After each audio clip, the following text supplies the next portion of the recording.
আসুন, নবী করিম সাল্লাল্লাহু আলাইহি ওয়াসাল্লাম বলেছেন এক শ্রেণীর স্পেশাল ফেরেশতা আছেন, মালায়েকা, নূরের তৈরি, আলোর তৈরি, আলো দিয়ে তৈরি, নূর দিয়ে তৈরি, যারা নিঃসন্দেহে আলোর বেগের চেয়ে বেশি বেগে ভ্রমণ করতে পারেন, নিঃসন্দেহে। আচ্ছা, তো তারা স্পেশালি এই দরুদগুলোকে সংগ্রহ করেন, দরুদ এবং সালাম এটাকে সংগ্রহ করেন, করে নবী সাল্লাল্লাহু আলাইহি ওয়াসাল্লাম পর্যন্ত পৌঁছে দেন। এরপর আল্লাহ রাব্বুল আলামিন, আল্লাহ সুবহানাহু ওয়া তাআলার ইচ্ছায় নবী করিম সাল্লাল্লাহু আলাইহি ওয়াসাল্লাম এর জবাব দিয়ে থাকেন। একটু চিন্তা করেন যে আপনি মনে করেন আল্লাহ রাসূল সাল্লাল্লাহু আলাইহি ওয়াসাল্লামের দরজায় দাঁড়িয়ে আছেন, কথার কথা মনে করেন যে তিনি জীবিত আছেন, কথার কথা। আপনি তার বাড়ি চেনেন, তার বাসায় গেলেন, গিয়ে নক করলেন, গিয়ে নক করে বললেন আসসালামু আলাইকুম।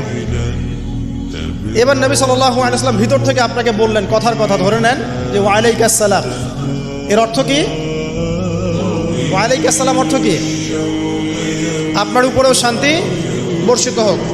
আচ্ছা, আবার মনে করেন আপনি বাসার ভিতরে আছেন, আপনার বাসায় নবীজি এসেছেন সাল্লাল্লাহু আলাইহি ওয়াসাল্লাম, কথার কথা। এবার তিনি আপনার দরজায় নক করছেন, নক করে বলছেন আসসালামু আলাইক, তোমার উপর শান্তি বর্ষিত হোক।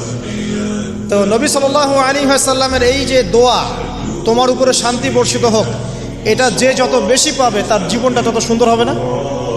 অতএব যে ব্যক্তি যত বেশি দরুদ পাঠ করবে, যত বেশি সালাত প্রদান করবে নবী সাল্লাল্লাহু আলাইহি ওয়াসাল্লামকে, ইনশাআল্লাহ তাআলা সে সচ্ছল হবে, টেনশন ফ্রি থাকবে, সুখে শান্তিতে পৃথিবীতে বসবাস করবে ইনশাআল্লাহ।